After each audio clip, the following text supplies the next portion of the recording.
राजा और मूर्ख बंदर की कहानी बहुत पुरानी बात है।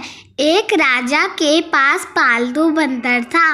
राजा उस बंदर पर बहुत विश्वास करता था, क्योंकि वह बंदर राजा का भक्त था।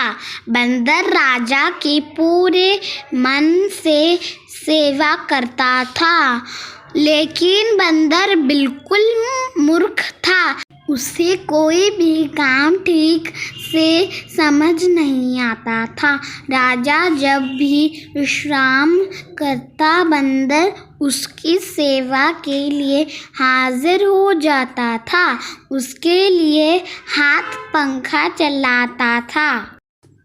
एक दिन की बात है, जब राजा सो रहा था और बंदर उसके लिए पंखा झल रहा था, तभी एक मक्खी भिनभिनाते हुए राजा के ऊपर आकर बैठ जाती है। बंदर उस मक्खी को पंखे से बार बार भगाने की कोशिश करता है, लेकिन मक्खी उड़कर कभी राजा की छाती पर, कभी सिर पर, तो कभी जांघ पर जाकर बैठ जाती थी।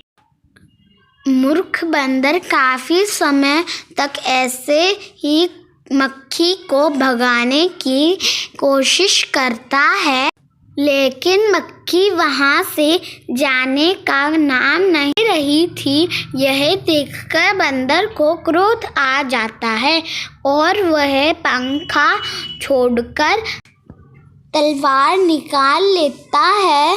जब मक्खी राजा के माथे पर बैठती है, तो बंदर तलवार लेकर राजा की छाती पर चढ़ जाता है।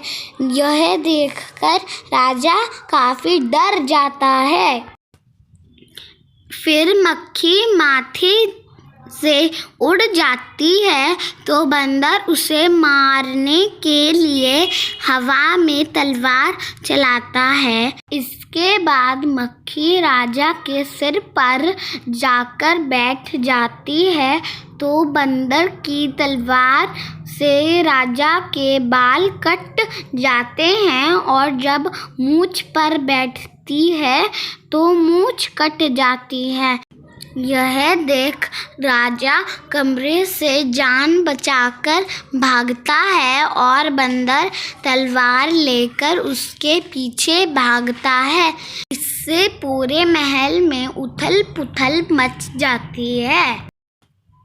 इस कहानी से यह सीख मिलती है कि किसी मूर्ख को ऐसा काम न सौंपें जो बाद में आपके लिए ही खतरा उत्पन्न कर दे।